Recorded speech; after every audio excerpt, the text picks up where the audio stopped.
always on the go, but the day just won't be one without your Hollywood fix. Let Golden State Media Concepts Entertainment Podcast take care of that. An all-inclusive look of pop culture.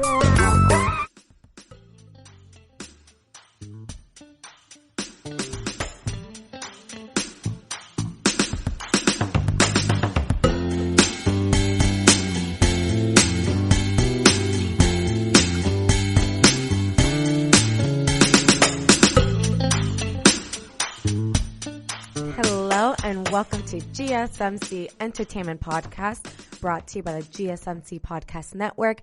I'm your host, Cynthia. Happy Monday, everybody. Today definitely feels like a Monday. I've had the longest day. I woke up at 3:45 a.m. 3:45. That should be illegal, okay? I had work at 5 in the morning, but I commute. So all of my commuters, you know, you got to prepare. I had to pack my food in the morning. So that's why I had to wake up like an extra 15, 20 minutes before 4. But yeah, it's been brutal. I've never been the type to wake up like earlier than 9 a.m. But this year, 2020, I promised myself I'm going to make myself uncomfortable. I'm going to put myself in uncomfortable situations so I can grow. And one of those is waking up earlier every day. And it's not been easy. Today's been a struggle. I also do work at a gym, so it kind of forces me to get up and start my day early. But it has been I don't know why it's been so painful today. Like, it is 5 p.m. right now where I'm at here in California, and I want to just snooze away, but I'm not going to leave y'all hanging, okay? I know you guys miss me. A week is just way too long. I know y'all missed my voice, hopefully. But anyways, I'm always happy to do these shows. Don't get it twisted, you know. Don't think that I never like doing these. These are literally the highlight of my week. So I very much enjoy coming into the studio and recording these episodes for you guys. And we have some interesting topics to cover today. So let's get started. The first one being, of course, the Oscars, the 92nd Annual Academy Awards show just took place this past Sunday night, February 9th, at the Dolby Theater in Los Angeles. There's been so many Twitter memes, and I watched a little bit live actually with my brother last night, but then again, I had to wake up at the crack of dawn today, so I went to bed by like 8. So the show hasn't even wrapped up. But a lot of like groundbreaking historical making moments occurred in last night's Oscars awards show. The first one being the movie that won for Best Picture. And for those of you who aren't aware, Best Picture is kind of like the award you want to take home for a filmmaker, director, writer. Like Best Picture is the one you really want to snatch. And that was given to, drumroll please, I don't know if you guys can hear that drum roll. Parasite. So Parasite won for Best Picture.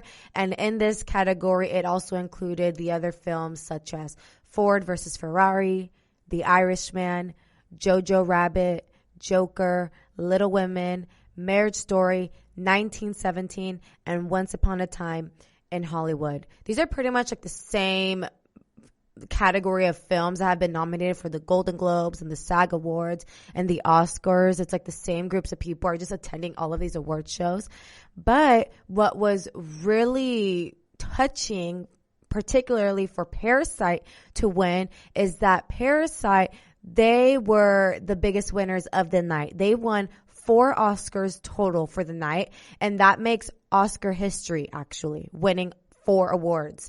And not only did it take away the most awards at this year's 2020 Academy Awards show, but they also became the first non-English language film in Oscar history to win an award for Best Picture. That's absolutely amazing. So for those of you who are not aware, it's a South Korean film.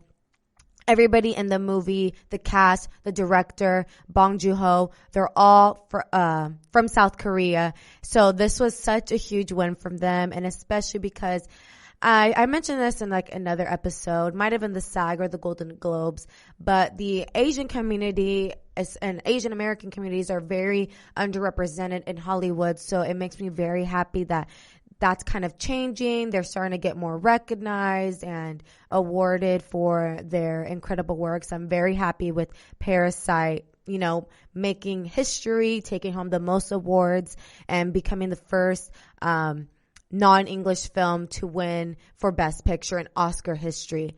And other awards that Parasite also took home were for Best Directing, which was awarded to Bong Joon-ho, International Feature Film, and Writing Original Screenplay. So absolutely amazing. Congrats to Bong Joon-ho and the rest of the team for becoming the first foreign language film to win for Best Picture. And not only that, but in the category for foreign language film, this is the first South Korean film to have ever been nominated. So shout out to Parasite, South Korea.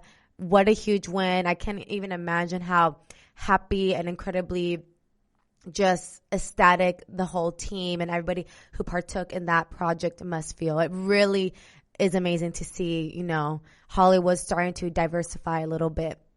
And moving on to some of the other awards of the night, Best Actor in a Leading Role was awarded to Joaquin Phoenix for his amazing, groundbreaking, astonishing role in Joker.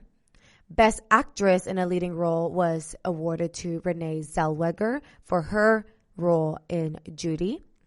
Best Actor in a Supporting Role was awarded to Brad Pitt for his role in Once Upon a Time in Hollywood.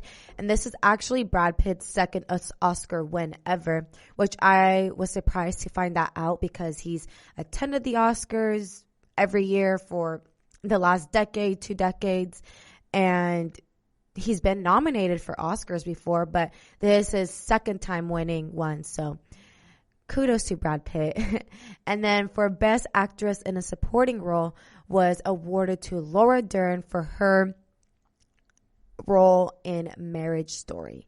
And this actually happens to be Laura Dern's first Oscar win. So a lot of groundbreaking moments happened in last night's Oscar award with Parasite, and now Laura Dern taking away her first Academy Award win. So congratulations, Laura Dern. I still need to see Marriage Story. It's on Netflix. I have no excuse not to watch it. I mean, critics are raving about the film. Marriage Story has been nominated for multiple awards already in the Golden Globes, the SAG, and now the Oscars. So there must be something about it that makes it special, that makes it unique, and I need to go find out for myself. And for Best Animated Feature Film, this was awarded to Toy Story 4. I'm happy. I love Toy Story, so I'm not even surprised that they swooped in this category. Josh Cooley, Mark Nielsen, and Jonas Rivera accepted the award for Best Animated Film. And then for Best Cinematography, this was given to Roger Deakins for his work in 1917, which is that war film. And this category was pretty tough because all the movies that were nominated or directors that were nominated for Best Cinematography, it was movies such as Star Wars, Avengers, 1917. I can't remember the rest, but I mean, they all have like amazing like special visual effects. So I don't know exactly how they dictate the winner for that specific category. What exactly is that they're looking for in visual effects? Because from what I was able to see, they all look pretty amazing in that category. And moving on to some of the musical Oscar performances of the night. Some of the performances included Elton John, Billie Eilish, Chrissy Metz, Cynthia Erivo, Idina Menzel, Randy Newman, and Janelle Monáe. And I want to talk about Janelle Monáe for a second because she really kicked it off. She's the one who opened the ceremony with the live, vibrant, uplifting, and rousing performance, highlighting some of the year's biggest films. So she first comes out. It's a mix of like, it kind of reminded me of like a musical when I was watching her performance. And she comes out of this door and she like is, you know, there's some acting skills in there. And then definitely like musical theater. That's kind of the vibe I got, like really extravagant, vibrant costumes. Not only her, but the rest of the dancers and the musicians who were on stage. And she also, in the middle of her performance, she brought out Billy Porter. I love him. He is so fab. I mentioned him at the SAG Awards because he's the one who had like the motorized curtain hat, the sparkling blue outfit. I mentioned it in the SAG Awards. So if you guys want to hear me talk about some of my favorite moments from that specific award show, tune in. I think it's like a couple episodes ago. But anyways, Billy Porter, I didn't know he could sing. I was pretty astonished when I found out he like had vocals, and just because I'm only aware of his acting. So I was pleasantly surprised, I should say. He's so fab. And it was also really nice and good to see, some LGBTQ representation at the Oscars. During Janelle Monáe's performance, she yells into the mic, I'm happy to stand here as a Black queer woman. Happy Black History Month. Like period right there. I love when she said that. And as well as Billy Porter, he's up there in heels, a glamorous, very long, looked heavy cape. And I loved it. I loved it. It's something that, again, not even just Oscars, but Hollywood in general needs to see. And Oscars especially, the Academy has been under a lot of scrutiny for several years now because it's very white. And that's just facts, okay? Don't get offended by me saying that. It's very true. There's very little representation. It's mainly like white males who get nominated and awarded for these shows. So it's nice that they're kind of opening that space up for others, such as, Parasite. They won first non-English film for Best Picture. And then now we have Janelle Monáe right there openly stating, I'm a happy Black queer woman here in your face.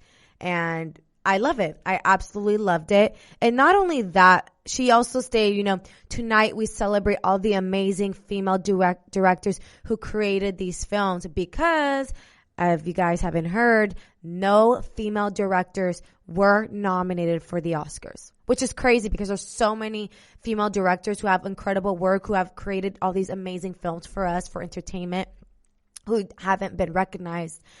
So they're definitely shedding light on that. And, they make jokes about how there's very little representation for brown and Black people at the Oscars.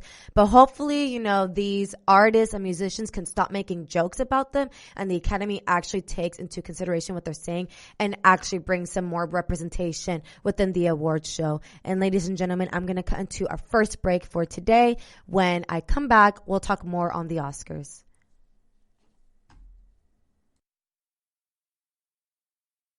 Tired of searching the vast jungle of podcasts? Now listen close and hear this out. There's a podcast network that covers just about everything that you've been searching. Hey! The Golden State Media Concepts Podcast Network is here. Nothing less than a podcast bliss with endless hours of podcast coverage. From news, sports, music, fashion, cooking, entertainment, fantasy, football, and so much more. So stop lurking around and go straight out to the Golden State Media Concepts Podcast Network. Guaranteed to fill that podcast itch. Whatever it may be. Visit us at www.gsmcpodcast.com. Follow us on Facebook and Twitter, and download us on iTunes, SoundCloud, and Google Play.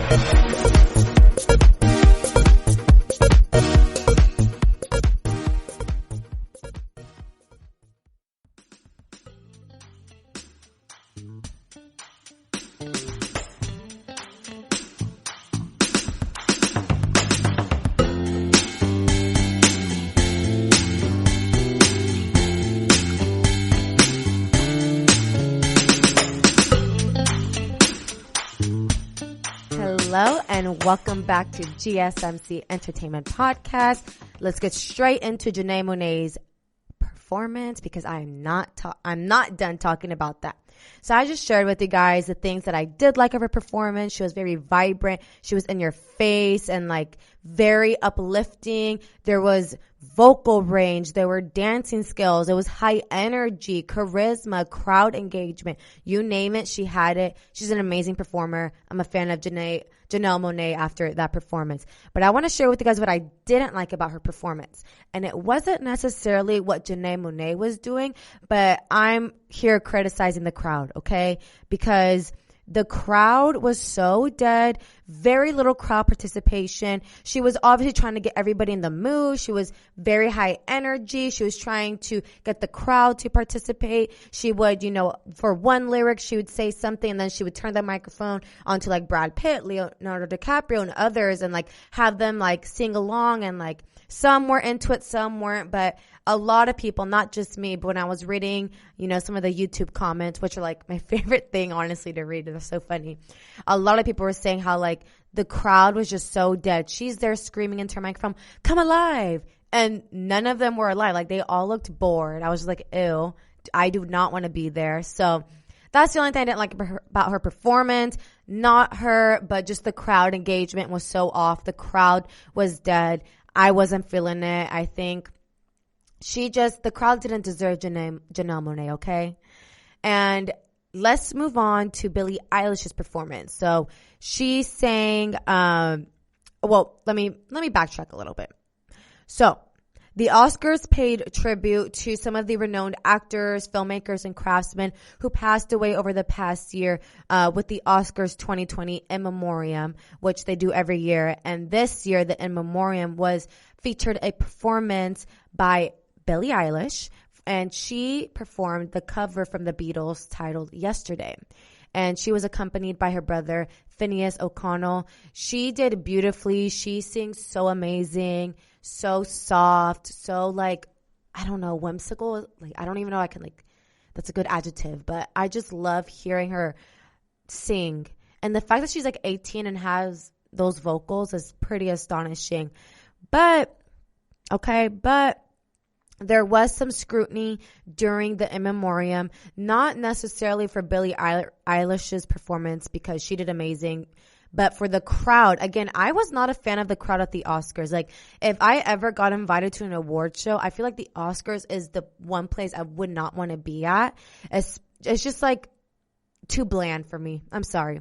It's just too bland. I can't do it. And the crowd, what really ticked some viewers off was that the crowd was selective in their applauses when each actor and filmmaker was displayed in large. So they showed a picture of Kobe Bryant, the very first picture, because not only was Kobe Bryant an athlete, he was also a producer.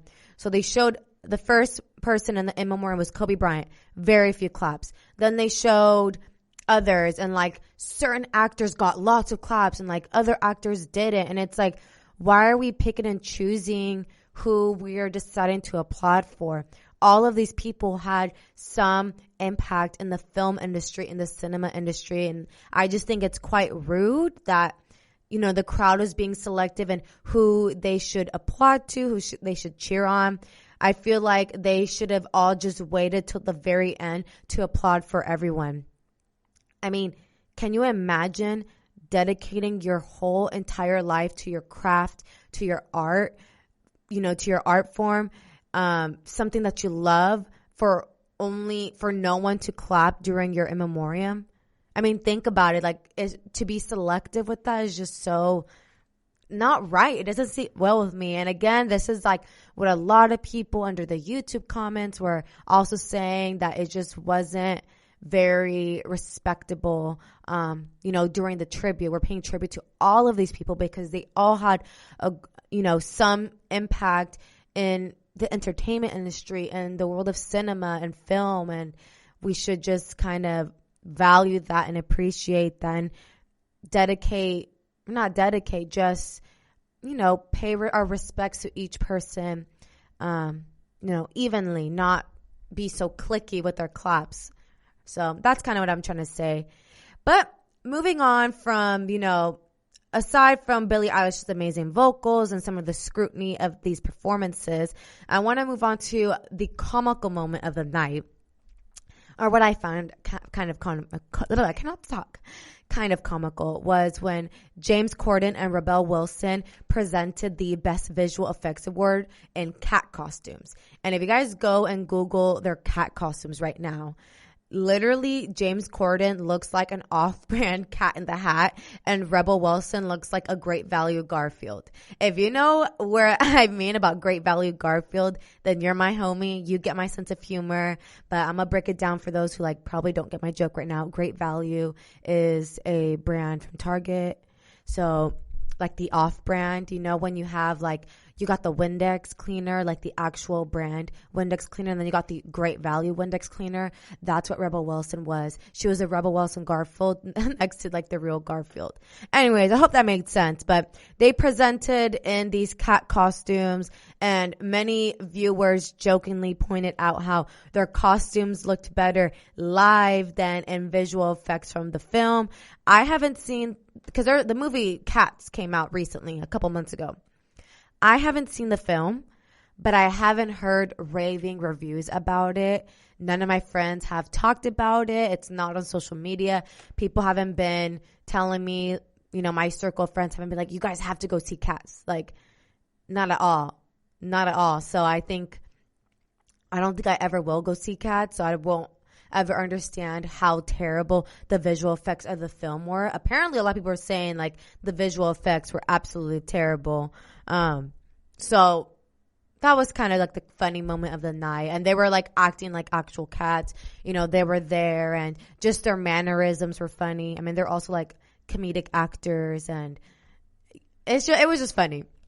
And last but not least, another like favorite mini moment of mine was actually during the pre-show, kind of going to drill it back to the whole point of Oscars not being super inclusive with their nominations and their awards. Natalie Portman wanted to highlight that with her wardrobe. And during the pre-show at an interview, Natalie Portman shows up in this gorgeous Dior cape, and in her Dior cape is an embroidery all the way down. And what's embroidered in her Dior cape were all of the names of the female directors who weren't nominated or recognized for any of the nominations for the Oscars. And I was like, oh, it's kind of like petty, a slap in the face. She's like, yeah, like I'm wearing their names because they weren't even nominated, so I'm here to represent them for their incredible work. So I love that. That probably was my favorite moment, was seeing that. And I love too that other people in Hollywood, not necessarily the people who are like in charge of, you know, nominating certain people like the Academy, but actors and actresses who are in the industry are taking note that like, hey, this isn't right. We need to kind of shed light on this issue and, you know, bring awareness to the issue that we're not being inclusive. We are closing out and excluding a large group of people who contribute a lot of work and contributed, you know, amazing, incredible film into the industry. So I really liked how, you know, she kind of highlighted that in her wardrobe very subtly, but still made an impact. And that's just, I'm all for it. And so I want to know from you guys. Let me know in the comments, what were some of your favorite moments of this year's 2020 Oscar Awards? And we're going to move on to a different topic. And this is a celebrity feud. You know, us Americans, we love problems. We love violence and complications. I mean, that's what draws us into entertainment, right? Our problems within people. Like, we just love seeing the drama. It's like, I love seeing the drama, but I don't like being involved in drama. You feel me? Like, I just like being a spectator. I'm chilling back, eating some popcorn, just watching the show unfold in front of me. And the current celebrity feud that's going on right now is between Snoop Dogg and CBS News reporter, journalist, host, Gayle King. Dun, dun, dun. Okay, so I'm going to cut into another break right now. When we come back, I'm going to share with you guys the details of this feud. Golden State Media Concepts bring you Book Review Podcast, a haven for bookworms of all ages and the widest genres, from mystery to memoirs, romance to comedy, fantasy to sci-fi. If you love to read, this is the podcast for you. It's the Golden State Media Concepts Book Review Podcast.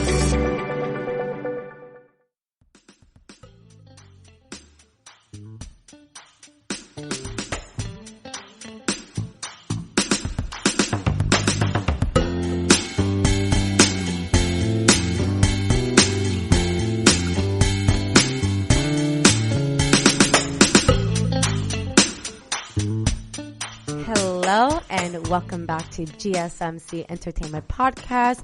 Right before the break, I left you guys with a little cliffhanger of this celebrity feud. Who could it be? Who is fighting who? Who doesn't like who? Who has a problem with who?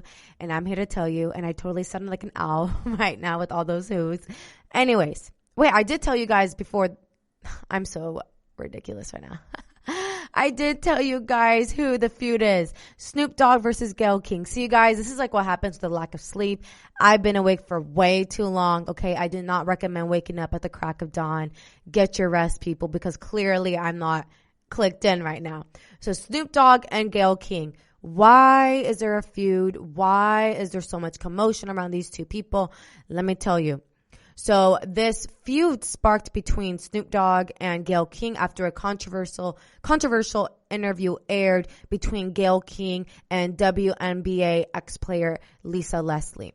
And the issue stemmed from the interview between the two when Gayle King asked Lisa Leslie if she thought Kobe Bryant's legacy is complicated because of a sexual assault charge back in 2003. And in the interview, Gayle King kind of persists and she pushes on the issue, asking if the entire situation should be left in the past or is it really part of his history. And let me pause right there real quick so I can give my 2 cents. I don't think that was the correct time nor the place to mention that, especially during, this grieving time that Kobe Bryant's family is going through. So I definitely think that Gayle King messed up right there by even mentioning or bringing that up. You're bringing up a sexual assault case that was dismissed in 2003, and you had all those years to bring it up and talk about it when Kobe Bryant was here, but you decided to talk about it when he's gone and he's not even there to defend himself. So that's where my issue is, and that's where Snoop Dogg had an issue with as well. Like I just said, the case was dismissed in 2003, 2004 because the victim didn't want to testify. And how Lisa Leslie responded to this question, she states, I think the media should be more respectful at this time. I don't think it's something that we should keep hanging over his legacy. And I 100% agree with Lisa Leslie's answer. I think she said it perfectly. Like I just said, they had all those years to talk about the issue and question Kobe Bryant, but they wait until after he passes to bring up the issue. And honestly, that's probably one of my biggest concerns with the media. I know it's like ironic because I'm in media, I do these podcasts, I talk about entertainment news, but my thing with media is just being more sensitive and prudent with questions when you're interviewing. I know like the whole point with media, like you're trying to get the first exclusive interview or you're trying to be the first one to find out about something, but like I just think that a lot of journalists and people involved in the media industry need to just be a little more prudent, and especially when it involves deaths and grieving and mourning of someone who we all lost, really. I think, we need to be a little more respectful when it comes to that. So following the interview, that's when all the heat came up. Many criticized Gayle King, honestly, such as myself. I raised my eyebrow when I saw that interview clip. And Snoop Dogg also criticized, who told her explicitly, respect the family and back off B. If you know what I mean by B, you know what I mean by B. Before we come get you. Okay, that's what Snoop said. It honestly kind of sounds like a threat. Before we come get you, And we all know Uncle Snoop. that's not a threat. That's a promise almost, like knowing Snoop Dogg's background. And amongst that, he said some other explicit, very like vile language, honestly, that I will not repeat on this episode. And so Snoop Dogg was explicitly telling her, like, we're going to come get you, and like calling her all these names. And, you know, following all the criticism, Gayle King tried to explain her side of the story via Twitter, stating that many people took her question out of context since CBS News only posted the clip of that one particular question regarding Kobe Bryant. So in her defense, she's stating, you know, things are out of context, like CBS News, they, you know, only showed one part of the interview. They didn't show like the full hour. I didn't just ask about the rape allegations. I asked about this, and that, his family, his relationship with other NBA players. But still, even though like again, this is all just opinion of mine, right? My opinion still stands, in which I still don't think Gayle King should have even brought up those rape allegations or, you know, that sexual assault case that was dismissed years ago to taint his legacy or like to, I don't know, spiral some type of conversation, especially during this extremely sensitive and crucial time where Vanessa Bryant and his girls and his family are just grieving still. I just don't think it was a time or place, and I don't think it should ever be brought up, really, ever. It hasn't been talked about in years and years, so why does Gayle King want to bring it up and talk about the specific issue now that he has passed, now that he's not here to defend himself? So I still stand in my position in which he should not have even brought up that question.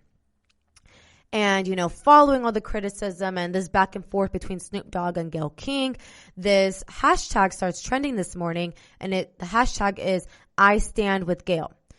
I Stand With Gayle trends after Gayle King receives death threats for raising Kobe Bryant rape allegations in this Lisa Leslie interview. And, you know, there is also a lot of people are on Snoop's side, and there's a lot of people who are on Gayle King's side. And one Twitter user tweeted in defense of Gayle King, as journalists, we often have to ask tough and uncomfortable questions. It's within your right to disagree. What's not okay is to threaten anyone with vile, fate-filled language and death threats. Hashtag I Stand With Gayle. And then another user goes, I stand with Gayle King and every woman threatened when she uses her voice. Hashtag I Stand With Gayle. So a lot of people start kind of going back and forth again with Snoop, saying like, you're wrong for coming at her like that, this, and that. And I totally get, like, I'm not on Snoop's sides either. I just don't agree that Gayle King even brought up that question. Like, you should just completely eliminate that. Journalists should completely eliminate that from their, you know, their questions and their interviews. But what I also don't agree is, you know, the way Snoop kind of brought, you know, he almost instilled for those violent and non-violent people who follow him to harm Gayle King in some way. So in response to all these hashtags, Snoop Dogg speaks on his former statements regarding Gayle King, and he states in a video that he posted on Twitter as well, I'm a non-violent person.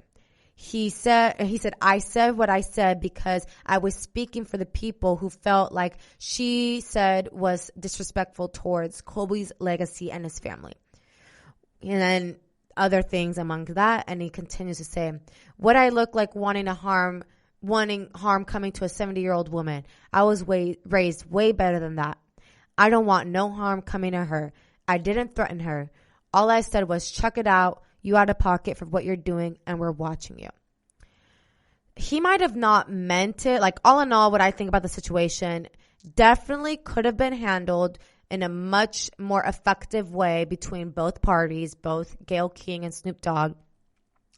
Snoop Dogg might have not actually meant what he said, but he did encourage every violent and non-violent person who follows him to harm her in some way and to attack her in some way. And in Gayle's position, I think, again, she should have been more prudent. She should have been more sensitive regarding that specific topic, question, issue, and just be more respectful towards Kobe's family, who's still grieving over him, and it's still so fresh. It doesn't matter who's trying to get the juiciest, gossip or thing. I just think we need to all be just a little more respectful during this time. And that's on that about, between these two. And let's move on to some makeup talk. And this was also, a lot of people are for it. A lot of people are against it. If you haven't heard, Selena Gomez is launching her own cosmetic line called Rare Beauty that will be out in Sephora this summer. She described the project as really exciting and very special to her. And she did an Instagram live where she detailed why she's launching the brand, and she even teases the viewers with some of the products that she's using on her face. So apparently this project, this makeup line, cosmetic line, has been in the works for the last 2 years. And she states that it's very important to her because she wanted to make a brand where everyone feels comfortable. My opinion, many of you may disagree with me. Yawn, okay? That's literally what I thought when I saw the initial post, the initial announcement that she is now launching her own cosmetic line. I wasn't excited. I wasn't ecstatic. If anything, I was like, another makeup line, another cosmetic brand, like just to overwhelm us more. And I mean, I believe that the makeup industry is overly saturated. It's a bit overwhelming with, when you literally have thousands and thousands of different makeup products and different makeup brands to choose from. And it just like Rare Beauty is adding to that stress. And not only myself, fans are also not entirely thrilled of this new project or brand launching. And not only that, not only do I think the makeup industry is saturated, I think it's only saturated if you don't have something different, if you don't have something valuable to say or to share. My personal opinion, again, I'm not too, like when I think of Selena Gomez, I don't think of her makeup looks. You feel me? Like she doesn't have any super memorable makeup looks that I think of, like, I'm like, oh, like, I don't go to a makeup artist and, like, show them a picture of Selena Gomez. You get what I'm saying? And many other friends have also expressed this disinterest in her makeup line. And when you think of, like, people or celebrities like Rihanna and Kylie Jenner, they had something valuable. They had something different and innovative to contribute to the makeup industry. For instance, Rihanna, she provided, the people with amazing shade range specifically to cater to darker skin tones when other makeup brands couldn't. Kylie Jenner, she revolutionized, lip wear with her lip kits, and she pretty much invented lip kits. And what is Selena Gomez going to provide us? What does Selena Gomez have to offer that we haven't seen before? That's going to be pretty challenging, and I guess we're just going to have to wait and see until this summer 2020 to see what she has wrapped up in her arms. And ladies and gentlemen, that is going to conclude today's entertainment episode. If you guys liked what I had to cover today, please don't forget to like, share, subscribe so you don't ever miss an episode. And as always, I wish you all a very happy and successful week. And thank you so much for tuning in. You've been listening to the Golden State Media Concepts Entertainment Podcast, part of the Golden State Media Concepts Podcast Network. You can find this show and others like it at www.gsmcpodcast.com. Download our podcast on iTunes, Stitcher, SoundCloud, and Google Play. Just type in GSMC to find all the shows from the Golden State Media Concepts Podcast Network, from movies to music, from sports to entertainment, and even weird news. You can also follow us on Twitter and on Facebook. Thank you, and we hope you have enjoyed today's program.